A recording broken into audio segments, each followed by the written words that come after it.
দর্শক আমন্ত্রণ জানাচ্ছি এটিএন নিউজের সাপ্তাহিক আয়োজন popular life insurance company limited বিস্টক অনুষ্ঠানে। আপনাদের সাথে আছি আমি গোলাম কাদির রবু।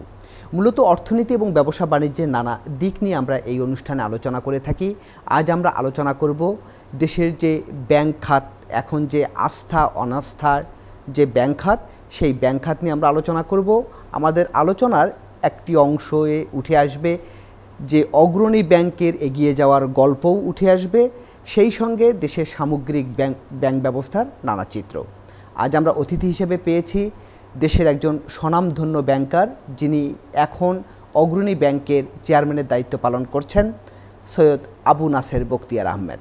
জি, আপনাকে স্বাগত জানাচ্ছি আমাদের এই আলোচনায়। ধন্যবাদ কাদের, এবং আমি এটিএন নিউজকেও ধন্যবাদ দিচ্ছি আমাকে সুযোগ দেওয়ার জন্য, এবং যারা দেখছেন তাদেরও আমার আন্তরিক ধন্যবাদ রইল। আমি শুরুতেই একদম একটি ব্যক্তিগত প্রশ্ন দিয়ে আপনার কাছে একটু আসতে চাই। সেটি হচ্ছে যে আজ আপনি ব্যাংকটির সম্মানিত চেয়ারম্যান। আজ থেকে 15 বছর আগে আপনি এই ব্যাংকটির ব্যবস্থাপনা পরিচালকের দায়িত্বে ছিলেন। এই যে 15 বছর পর আপনি আবার এই ব্যাংকটিতে এসে ঢুকলেন, তো এই সময়ের মধ্যে আপনি ব্যাংকটিকে যেরকম রেখে গিয়েছিলেন, কিংবা ব্যাংকটির এই 15 বছরে কি পরিবর্তনগুলো আপনার আসলে চোখে পড়ছে, কিংবা এই যে নতুন করে ফিরে আসা, নিশ্চয়ই এখানে এসে আপনার পুরনো কলিগদের সঙ্গে হয়তো অনেকে দেখা হচ্ছে যারা ওই সময় নতুন জয়েন করেছিল, তো আপনার অনুভূতিটাও আসলে একটু জানতে চাই। ধন্যবাদ, এটা খুবই সুন্দর একটা প্রশ্ন রাখা হয়েছে আমার কাছে। আমি অ্যাকচুয়ালি রেখে যাওয়ার আগে কখন আমি শুরু করলাম সেটা আমার বলা উচিত আগে। আমি 2004-এর সেপ্টেম্বর এন্ডে আমি টুক over as managing director and CEO, chief executive officer of অগ্রণী ব্যাংক। তখন এটা অগ্রণী ব্যাংক ছিল। আমার সঙ্গে প্রাইসওয়াটারসকুপার্স একটা অ্যাডভাইজারি বোর্ড ছিল, তারা internationally reputed chartered accountant firms, advisory firm, তারা ওখানে 8 জন লোক ছিল। আমি যখন টেক ওভার করি, ওখানে যখন গেলাম, প্রথম যখন আমি ম্যানেজিং ডাইরেক্টর হলাম, ব্যাংকের কিন্তু সবগুলা কি ইন্ডিকেটর ছিল negative, all were negative. Negative বলতে ক্যাপিটাল নেগেটিভ, ক্লাসিফাইড ঋণ হাই মানে 40%, লিকুইডিটি মানে আমরা নেট বরোয়ার, এইগুলি কিন্তু সব সেখানে তখন ছিল। তো সেই পরিস্থিতি থেকে 6 বছর, 2টা টার্মে আমি করেছি, মাঝে 6 মাসের গ্যাপ ছিল অবশ্য। সেই 6 মাসে এটাকে কিন্তু সবগুলা ইন্ডিকেটর পজিটিভ রেখে এসেছিলাম। যেটা ক্যাপিটাল ইনঅ্যাডিকুয়েট ক্যাপিটাল বলা হতো, যদিও এটা state own bank, 100% own bank, government of Bangladesh, কিন্তু এটা নেগেটিভ ছিল ইকুইটি, সেটাকে আমরা পজিটিভ করতে পেরেছিলাম। যখন 2010-এর মার্চে ছেড়ে আসলাম, তখন এটা কিন্তু আমাদের বাজেট 2 রিকোয়ারমেন্ট ফুলফিল করতে পেরেছিল। সেখানে 2200 কোটি টাকা ইকুইটি শর্টফল, সেটা মিট আপ করে শুট আপ টু 12% যেটা রিকোয়ারমেন্ট ছিল সেটাতে চলে গেছে। Non performing loan, classified loan যেটাকে বলা হয়, শ্রেণীকৃত ঋণ, যেটা আমি পেয়েছিলাম প্রায় 40% প্লাস, সেটাও প্রায় 11%-এ 6 বছরে নামিয়ে আনতে পেরেছিলাম। আমাদের লস মেকিং ব্রাঞ্চ ছিল তখন প্রায় 50%-এর কাছাকাছি, 400-র উপরে লস মেকিং ব্রাঞ্চ ছিল। সেটাও যখন আমি ছেড়ে আসলাম, তখন it came down to 73 branches loss making. আমি কিন্তু কোনো ব্রাঞ্চ বন্ধও করিনি, কোনো লোককে চাকরিচ্যুতও করিনি, বিকজ দিস ওয়্যার অল আমায় কমিটমেন্ট করতে হয়েছিল আমার লোকদের কাছে, করি নাই। তো ইট ওয়াজ পসিবল, কিন্তু এই বিকজ ওরা সবাই মিলে আমাকে সাহায্য করেছিল। আমার তখন 14,000 এমপ্লয়িজ ছিল, আমার ব্রাঞ্চেস ছিল 850-র কাছাকাছি তখন। সেগুলি সব কিন্তু তারা, বিকজ সবাই মিলে কাঁধে কাঁধ মিলে হাতে হাত ধরে কাজ করতে পেরেছিলাম বলে এগুলি সাকসেস স্টোরি এসেছিল। এরপরে তো আমি রিটায়ার করলাম। রিটায়ার করার পরে প্রায় 15 বছর আমি আমার রিটায়ার্ড লাইফ লিড করছিলাম। যখন এই নতুন সরকার ছাত্র জনতা জি, অভ্যুত্থানের পরে এদের লিডাররা আমাকে ডেকে নিয়ে আসে বাইরে থেকে। আমি তখন বলি যে ঠিক আছে, নিশ্চয়ই দেশের জন্য, দশের জন্য আমি করব। আসার পরে দেখি ওমা একটা বিরাট গ্যাপ হয়ে গেছে, একটা অস্থিরতা বিরাজমান করে ফেলেছে। লেফট অ্যান্ড রাইট লেন্ডিং হয়েছে, প্রপার কেওয়াইসি হয়নি, প্রপার অ্যাসেসমেন্ট হয়নি, ডিউ ডিলিজেন্স হয়নি, যার জন্য সেইগুলি সব কি দেখে আবার নেগেটিভ হয়ে গেছে। এটা বড় দুঃখজনক, পেইনফুল অবস্থা আমার জন্য। আমি দেখলাম ক্যাপিটাল কেম ডাউন টু বিলো 5%। এটা কিন্তু সত্যি আনবিলিভেবল, একটা স্টেট ওন ব্যাংকের ক্যাপিটাল এত নিচে নামবে কেন, যেখানে রিকোয়ারমেন্ট 12.5%। তারপরে ক্লাসিফাইড ঋণ শুট আপটা আবার 40% প্লাস। তারপরে লিকুইডিটি বলতে আমরা নেট বরোয়ার হয়ে গেছি ইনস্টেড অফ নেট লেন্ডার। এইগুলি সব দেখলাম সেপ্টেম্বর এন্ডের পরে, সেপ্টেম্বর এন্ডের ফিগারে, 30 সেপ্টেম্বর 2024 দেখলাম। যখন আমি প্রথম ফিগারটা চাইলাম তখন এটা দেখতে পেলাম। তারপর তো স্টেপস নিতে হচ্ছে, ইমপ্রুভমেন্ট করার চেষ্টা করে যাচ্ছি, সবাই মিলিয়ে করছি। স্যার আমি একটু থামাই দিতে চাই। সেটি হচ্ছে স্যার, আজকে আমারও ভালো লাগছে, যেটি হচ্ছে আপনি যখন ব্যাংকটির এমডি ছিলেন তখন স্যার সাংবাদিকতার কারণেই স্যার আপনার কাছে আমরা গিয়েছিলাম রিপোর্টিংয়ের জন্য। তখনও স্যার আপনাকে পেয়েছি, এখনও কিন্তু স্যার আবার আমরা আপনাকে চেয়ারম্যান হিসেবে পাচ্ছি। এটা আমাদের মানে ব্যক্তিগতভাবে আমার জন্য এটা ভালো লাগার। স্যার আপনি যে গল্পটি করলেন, তার মানে আপনি ওই সময় যে ব্যাংকটিকে রেখে গিয়েছিলেন, আজকে এখন ব্যাংকটিকে আপনি এসে পেলেন, যেটিকে আপনি বললেন যে দুঃখজনক। তার মানে স্যার আমি কি বলবো যে আপনি একটি সুবর্ণ অতীত থেকে একটি বিবর্ণ বর্তমানে আপনি এসে এখানে পড়েছিলেন? সুবর্ণ, খুব ভালো ওয়ার্ডগুলি ইউজ করেছো তুমি কাদের ভাইয়া, তোমাকে আমি ধন্যবাদ দিচ্ছি। সুবর্ণ অবস্থা আমি বলবো না, আমি বলবো যে হ্যাঁ, as per requirements compliant bank হিসাবে পরিচিতি পেয়েছিলাম আমি সেই সময়। 2009-এর ব্যালেন্স শিটগুলি যদি কেউ দেখে, 2010-এর ব্যালেন্স শিটগুলি কেউ দেখে, কিন্তু এই অবস্থা আবার যখন আমরা দেখতেছি 2023-এর ব্যালেন্স শিট অথবা সেপ্টেম্বর 2024-এর ব্যালেন্স শিট, সেই অবস্থা আর নেই। সেই জন্য তুমি একটা আরেকটাও বললে, একটা যে বিবর্ণ অবস্থায় ব্যাংকটা পরিপূর্ণ হতে পারে। কথাগুলি সত্যিই, কিন্তু আমার বললাম যে আমি এটা পছন্দ করতে পারছি না, অ্যাকসেপ্টও করতে পারছি। স্যার আরেকটি বিষয় আমার স্যার মনে পড়ে, যখন আপনি স্যার ব্যাংকটির চেয়ারম্যান হিসেবে দায়িত্ব নিলেন, তখন স্যার আমরা কিছু সাংবাদিক আপনার সঙ্গে দেখা করতে গিয়েছিলাম। তখন স্যার আপনি একটি কথা বলছিলেন যে ব্যাংকটিতে এখনও যে বড় সমস্যাটা আপনার চোখে ধরা পড়েছে সেটি হচ্ছে নগদ টাকার ক্রাইসিসটা এখনও আছে, এবং সেই সঙ্গে আপনি একটি বাক্য বলেছিলেন যে ব্যাংকটি এখনও প্রভাবশালী বেশ কিছু ঋণ গ্রহীতার কাছে জিম্মি, যারা বিগত সরকারের খুব কাছের ব্যবসায়ী হিসেবে ছিলেন।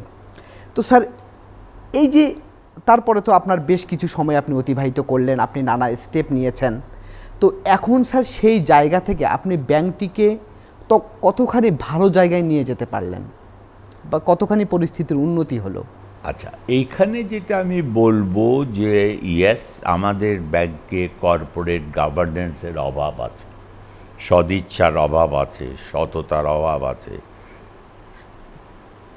অ্যাকাউন্টেবিলিটির অভাব আছে, জবাবদিহিতার অভাব আছে, স্বচ্ছতার অভাব আছে।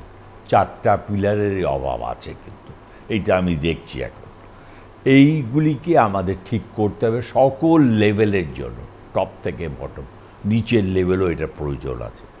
সবাই যাতে মনে করে এটা আমার নিজের একটা প্রতিষ্ঠান, এই প্রতিষ্ঠানটাকে ঠিক করলে তার রুজির ব্যবস্থা করতে পারা যাবে, তার সংসার চলার খরচাপাত্রা এগুলো সবই পাবে। এইটা কিন্তু আমার করা সম্ভব, এটা কিন্তু যে কোনো মানুষ করতে পারবে, এটা তার সদিচ্ছাটা থাকতে হবে। আরেকটা যেটা বলা হচ্ছে যে সেটা প্রভাবশালী লোকরা এটাকে হয়তো লুটে পুটে নিয়ে গেছে। ইয়েস, প্রভাবশালী লোকরা পলিটিসাইজেশনের জন্য বা পলিটিসাইজেশনের যেসব নিয়োগপ্রাপ্ত বোর্ড মেম্বার্স ছিল তাদের প্রেশারে হয়তো ব্যাংকের ম্যানেজমেন্টরা বাউ ডাউন করতে বাধ্য হয়েছে, মাথা নত করতে বাধ্য হয়েছে, এবং তারা ওই প্রেশারের জন্য তারা যেভাবে তারা চেয়েছিল সেইভাবে হয়তো ডিউ ডিলিজেন্সটা করে নাই, কেওয়াইসি করে নাই, যার জন্য আজকে এই ব্যাংকের এই দুরবস্থা হয়েছে। এখানে একটা কথা আমি বলবো, যারা এই দেশে টাকাটা রেখেছে হয়তো তারা প্রভাবশালী ঠিকই, তারা এখানে ইনভেস্ট করেছে বাংলাদেশ। আমি কিন্তু কষ্ট হলো তাদের জন্য আমি ধন্যবাদ দিতে চাইব যে তারা দেশের আসলেই নাগরিক, তারা দেশের টাকা বাইরে পাচার করে নিয়ে যায় না। আনফর্চুনেটলি দেখা যাচ্ছে অনেক বিগ বিজনেস হাউসেস তারা টাকা দেশের বাইরে পাচার করে নিয়ে যায়। এইটা হলো সবচেয়ে কষ্টদায়ক। এই টাকা যদি দেশে থাকতো, অনেক লোকের, এই যে ছাত্র জনতা যে বৈষম্যমূলক কথা বলে, তাদের এমপ্লয়মেন্ট হতো, এমপ্লয়মেন্ট জেনারেশন হতে পারো, তারপরে সেটা আমাদের জিডিপিতে অবদান রাখতে বিরাটভাবে অবদান রাখতে, এমপ্লয়মেন্ট হতো। আমাদের কিন্তু বিরাট অঙ্ক বাইরে চলে গেছে, বলা হচ্ছে প্রায় লাখো কোটি টাকার উপরে গেছে, বিদেশে পাচার হয়ে গেছে। এগুলিকে আনার ব্যবস্থা করতে হবে। আমি ইচ্ছা, ওই যে বললাম, আবারও ইচ্ছা থাকলে, সদিচ্ছা যদি থাকে হবে, কিন্তু আইনের ফাঁক ফোকর থাকে, তো সেই জন্য সেটার থেকে বেরিয়ে আসার জন্য হয়তো একটু টাইম কেউ বলতে লোকরা বেনিফিটস পেয়েছে, হ্যাঁ, কিন্তু আবার এরকমও আছে, আমি দেখেছি এই 15 বছরে যেহেতু পলিটিসাইজেশন হয়েছে, যারা হয়তো অপোজিশন পার্টির সঙ্গে জড়িত ছিল, যারা ব্যবসায়ী ছিল, তারা কিন্তু আবার এদিকে একদম তাদের কোনো অবস্থা বেশ কাহিল, তারা কোনো রকম সাপোর্ট পায়নি এই 15 বছর। তাদের ব্যবসা বাণিজ্য একদম নিচে নেমে গেছে। তারা কেউ কাঁদো কাঁদো স্বরে এসে আমাকে অ্যাপ্রোচ করেছে যে কী করবো স্যার, আপনি যদি আমাদের সাপোর্ট না দেন। তার মানে তারা সিক হয়ে গেছে, সিক মানে একদমই সিক তারা, কিন্তু তারা সাপোর্টই পায়নি। তো বললাম তো যে 2010-এর পরে, যেহেতু তখন 9-10-এর পরে যখন এই যে গত গভর্নমেন্ট ছিল, তখন থেকে শুরু করে 24 পর্যন্ত তাদেরকেও দেখতই না। তার মানে স্যার ব্যবসায়ীরাও রাজনীতির শিকার হয়ে গেছেন এইটাই 15 বছরে, যেটা আসলে হওয়ার কথা ছিল না। কারণ ব্যবসায়ী তারা কিন্তু যে কোনো গভর্নমেন্ট আসবে তাদের প্রত্যেকের সঙ্গে ভালো রিলেশনশিপ রাখতে হবে, ব্যবসায়ী, সরকারি চাকরিজীবী, ব্যাংকার, প্রত্যেকের। কিন্তু তাই বলে যদি তারা এক পেশে কাজ করতে থাকে, তাহলে কিন্তু ঠিক কাজ করছে। কিন্তু স্যার ব্যবসায়ীরাও কি তাদের স্বকীয় ব্যবসায়িক পরিচয়টা ধরে রাখতে পেরেছিলেন? এটা তো গভর্নমেন্ট প্রেশারে অনেক কিছু হয়। আমি আমার ডিফারেন্ট জায়গাতেও আমি দেখেছি, খালি আমাদের বাংলাদেশে না, বাইরেও দেখেছি, যারা রুলিং পার্টি থাকে তাদের প্রেশারে অনেক কিছু করতে বাধ্য হয়। কিন্তু ব্যবসায়ীরা কিন্তু অল পার্টি মেম্বার, আমি মনে করি। জি স্যার। তারা যেই গভর্নমেন্টে আসবে তার প্রতি তাদের এলিজিয়াস দিতে হবে। সিমিলারলি যারা চাকরিজীবী, তাদেরও, স্পেশালি যারা সরকারি চাকরি, তাদেরও কিন্তু সব পার্টি, যে পার্টি আসবে তার প্রতি এলিজিয়াস দিতে হবে, নাহলে সে চাকরি করতে পারবে। এটা ন্যাচারাল, এটা কিন্তু সবাই জানে, না জানা না। কিন্তু তাই বলে তাকে যদি ভিক্টিমাইজ করা হয় যে তুমি আগের জমানায় অনেক সাপোর্ট পেয়েছো, আগের জমানায় এই পার্টির মেম্বার ছিলে, তাহলে এখন তুমি পাবে না, এটা কিন্তু কোনো কথা না, এটা কিন্তু ঠিক হচ্ছে না।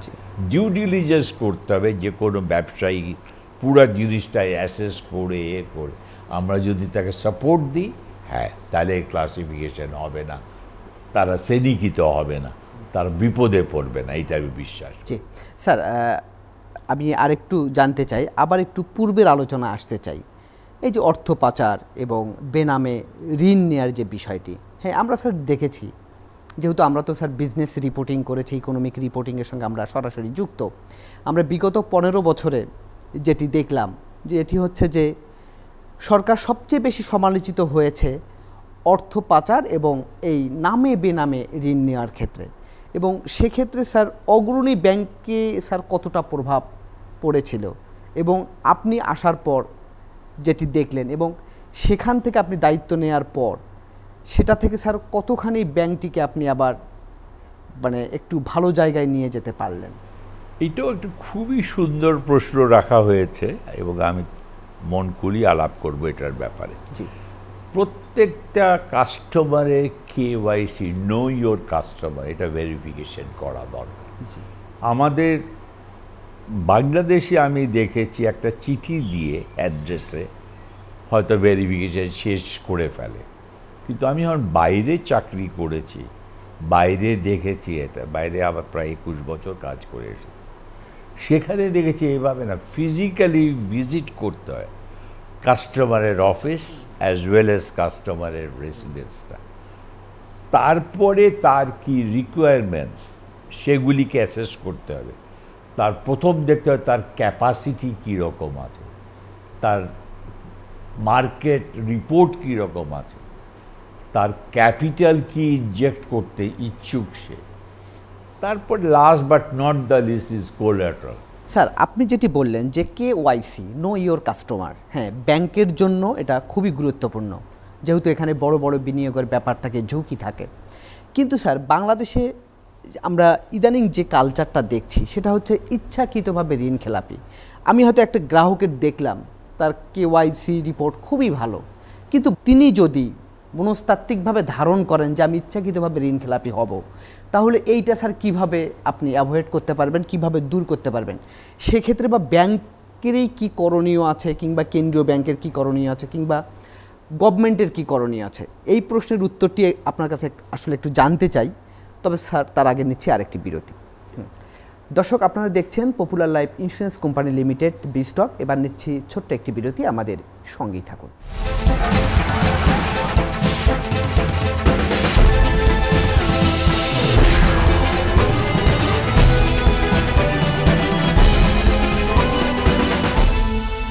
দর্শক বিরতির পর আমরা আবারও ফিরে এলাম popular life insurance company limited B stock অনুষ্ঠানে।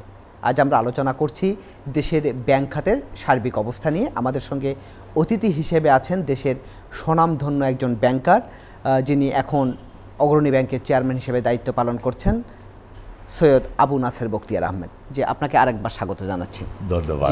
বিরতির আগে আমি একটি প্রশ্ন করেছিলাম যে একজন কাস্টমার যদি ইচ্ছাকৃতভাবে ঋণ খেলাপি হতে চান, তাহলে সেক্ষেত্রে ব্যাংকের কিংবা কেন্দ্রীয় ব্যাংকের কিংবা গভর্নমেন্টের কি ভূমিকা আছে সেটাকে প্রিভেন্ট করার?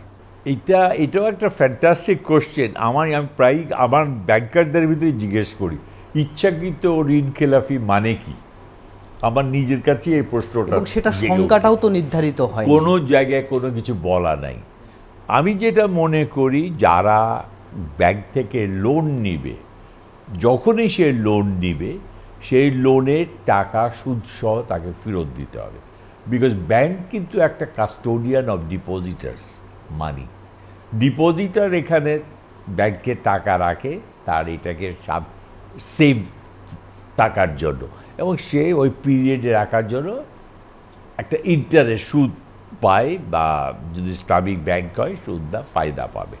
দুই রকমই আছে, কমার্শিয়াল ব্যাংকিং আছে, ইসলামিক ব্যাংক আছে। এইটাই হলো আসল মানে, আমরা তাদের কাস্টোডিয়ান অফ ডিপোজিটার্স মানি। এই টাকাটা আমরা ইনভেস্ট করি কাস্টমারের কাছে। এখন কাস্টমার লোনটা পাওয়ার পরে যখন তার অ্যাবিলিটি আছে, তার অ্যাসেট সে তৈরি করে নিয়েছে, কিন্তু তারা তো ক্যাশ হাতে নাই, তখনই সে আস্তে আস্তে ডিফল্ট করা শুরু করে।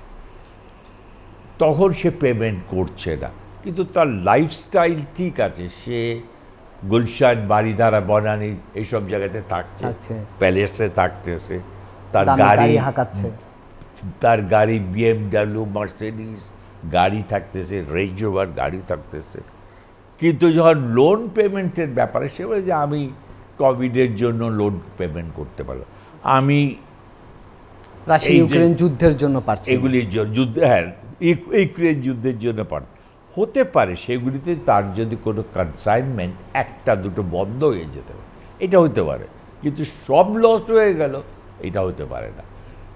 যদি এখানে সাইক্লোন হয়, এখানে যদি ফ্লাড হয়, এখানে যদি আর্থকুয়েক হয়, তার পুরা ফ্যাক্টরি বিজনেস সব ধ্বংস হয়ে গেছে, তখনও কিন্তু আমি তাকে ডিফল্টার, উইলফুল ডিফল্টার বলব।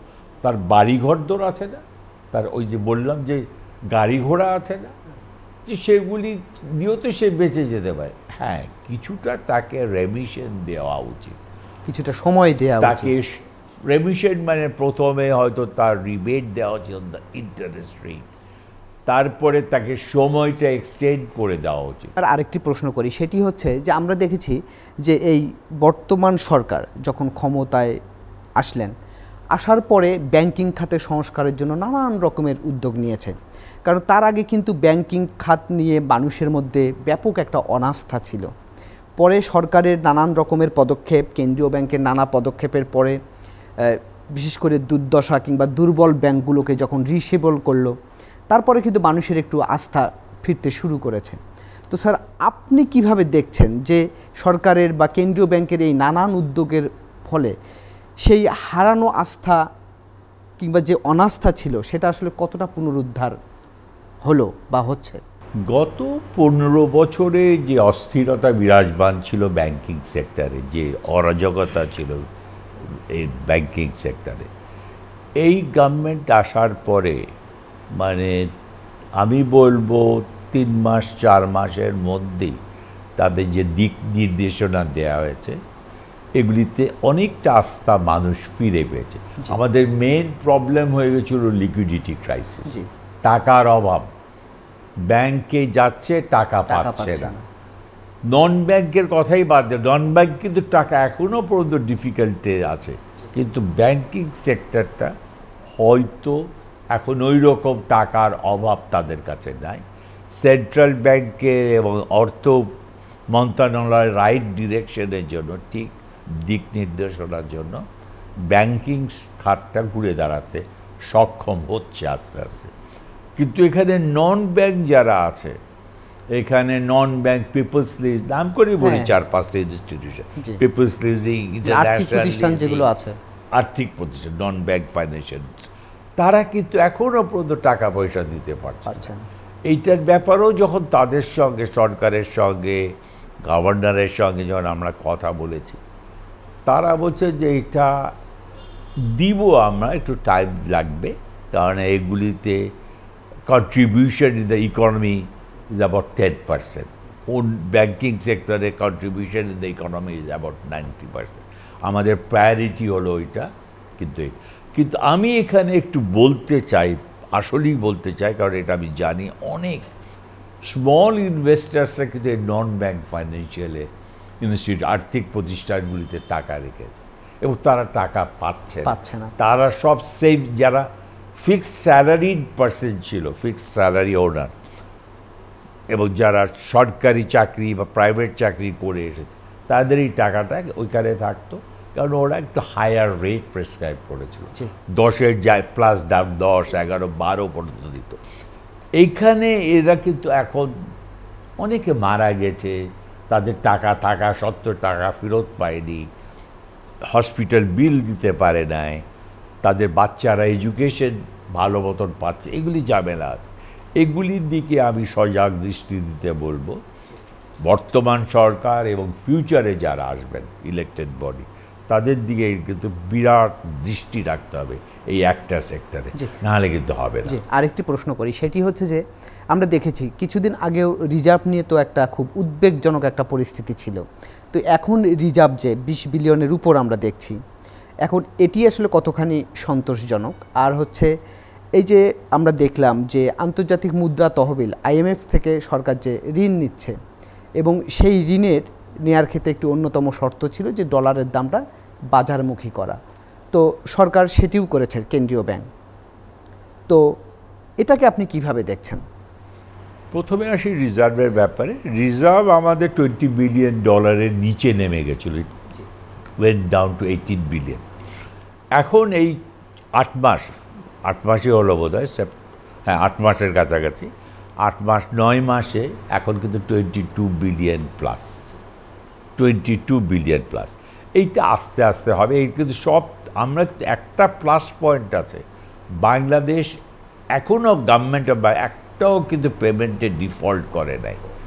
This is the only plus point for the government of Bangladesh. আমাদের দেশের এইটাই হলো একমাত্র সুনাম, all payments made on time. আমাদের যেটা এগুলি আসে, আমাদের 3-4টা সোর্স আছে। একটা তো অফকোর্স এক্সপোর্ট প্রসিসগুলি আসবে, আর একটা আসবে রেমিটেন্স থেকে আসে। রেমিটেন্সের জন্য যারা এক্সপ্যাট্রিয়েট বাংলাদেশি বাইরে আছে, তারা কিন্তু স্বতঃস্ফূর্তভাবে এই গভর্নমেন্ট আসার পরে ছাত্র জনতার অভ্যুত্থানের পরে তারা কিন্তু অনেক বেশি বেশি করে দেশে টাকা পাঠাচ্ছে।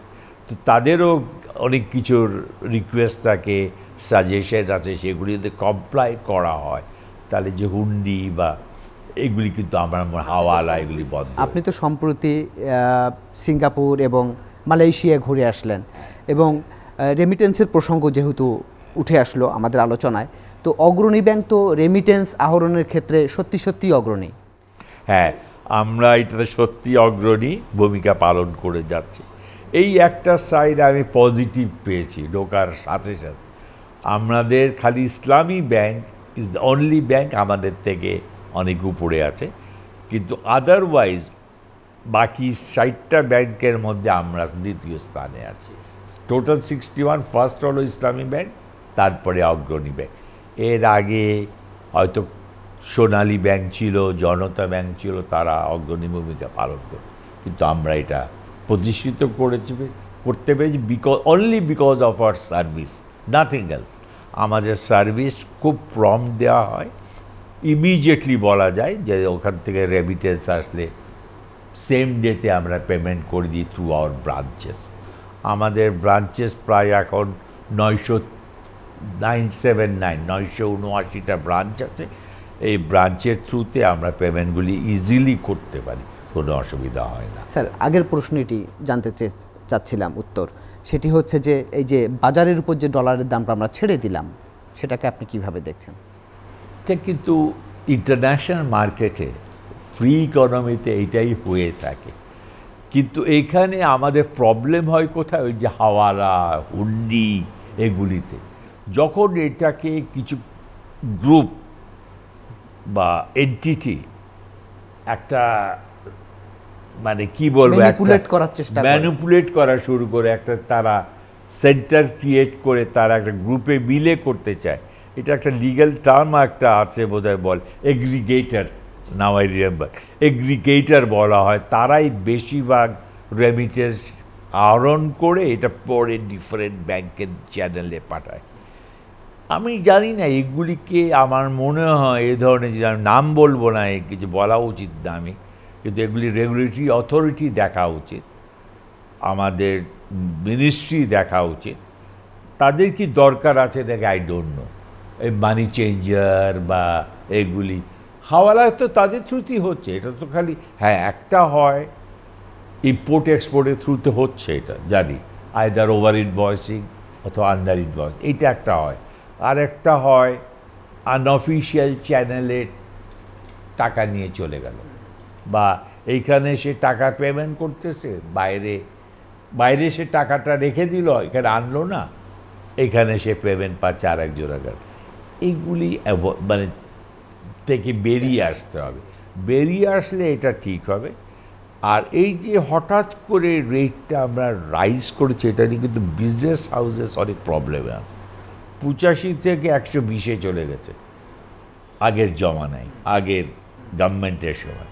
এইটা কিন্তু খুব ডিফিকাল্ট স্টেজে, বা যারা হঠাৎ করে ধাক্কাটা, এইটা আস্তে আস্তে যদি প্রতি 3 মাসে 40% ইনক্রিজ, প্রতি 3 মাসে 5%, 10% তাহলে এই প্রবলেমটা হতো না। এইখানে প্রবলেম অনেক বড় বড় বিজনেস হাউস, তারা কিন্তু ফাইন্যান্সিয়াল লস হিউজ করে ফেলেছে, হিউজ, মানে আনবিলিভেবল অ্যামাউন্ট তারা বলতেছে। সেই জন্য ইম্পোর্ট লাইনে ছিল, তারা এলসি খুলে দিয়েছে পরে চেয়ে এবং সাধারণ মানুষের উপরে সে ধাক্কাটা এসেছে, মূল্যস্ফীতির যে ধাক্কাটা, এইটাই হলো one of the reason, one of the main reason. এটা স্যার, আমরা তো আলোচনার একেবারে শেষ পর্যায়ে চলে এসেছি, তো সার্বিকভাবে দেশের ব্যাংক ব্যবস্থার প্রতি মানুষের যা আস্থা যাতে ফিরিয়ে আসে, কিংবা সার্বিক ব্যাংক খাত নিয়ে আপনার কি বলার আছে? ব্যাংকিং খাত যে কোনো ইকোনমির জন্য দ্য মেজর কন্ট্রিবিউটার। এইটা কিন্তু সবসময় উইদাউট ব্যাংক কোনো জায়গায় ডেভেলপমেন্ট সম্ভব না। আর মানুষের নিজস্ব টাকা দিয়ে তার বিজনেস হয় না, মানুষের নিজস্ব টাকা দিয়ে আর ইন্ডাস্ট্রিও গ্রো করবে না। তার হয়তো ইকুইটি 10%, 20%, 30% দিই, রেস্ট ব্যাংকিং খাত থেকে দিতে হয়। এখানে একটা জিনিস দেখতে পারে সরকার বা বড় বড় লোন যেগুলি ব্যাংকিং খাত ছাড়া আরেকটা রিসোর্স মোবিলাইজেশনের পথ আছে, সেটা money market, capital market. Capital মার্কেটে যে যদি তার ক্যাপিটাল রেইজ করতে চায় যে কোনো প্রজেক্টের জন্য, বা সরকার যখন ঋণ নিচ্ছে তারা যদি ক্যাপিটাল মার্কেটে যে ঋণ নেয় থ্রু বন্ড বা থ্রু ট্রেজারি বিল, তাহলে কিন্তু ব্যাংকিং খাতে সারপ্লাস থাকবে এবং কাস্টমারকে সেটা লেন্ড করতে পারবে। এইটা কাস্টমার ওরিয়েন্টেড হয়ে যাবে, গভর্নমেন্ট ওরিয়েন্টেড থাকবে। কিন্তু অনেক বাজেটের সময় দেখা যায় ব্যাংক খাত থেকে বড় করে হিউজ অ্যামাউন্ট। আমার এই কামিং বাজেট অলসো আসতেছে খুব তাড়াতাড়ি, এই সরকার প্রথম বাজেট দিবে, হয়তো বড় করে বাজেট আই ডোন্ট এক্সপেক্ট। বাজেটটা হবে হয়তো বাস্তব পরিপন্থী, মানুষের যেটা বেসিক রিকোয়ারমেন্টস আছে সেই 4টা জিনিস যদি দেখা হয় তাহলে কোনো অসুবিধা। বেসিক জিনিস বলতে বাসস্থান, তারপরে তোমার ফুড, স্বাস্থ্য এবং এডুকেশন, 4টা সেক্টর ভেরি ভেরি ইম্পর্টেন্ট। এগুলি যদি কভার করে দিতে পারে লোকে খুশি হবে। জি স্যার, আপনাকে অসংখ্য ধন্যবাদ আমাদেরকে সময় দেওয়ার জন্য। ধন্যবাদ আপনাকেও গোলাম কাদের, এবং আমি এটিএন নিউজকেও ধন্যবাদ দিচ্ছি। জনগণ যারা দেখলো তাদেরও আমার অসংখ্য ধন্যবাদ রইল। Thank you. দর্শক, এই ছিল আজকের Popular life insurance company limited বিস্টক। আগামীতে আবারও দেখা হবে অন্য কোনো বিষয় নিয়ে। সে পর্যন্ত ভালো থাকুন, সুস্থ থাকুন, এটিএন নিউজের সঙ্গেই থাকুন।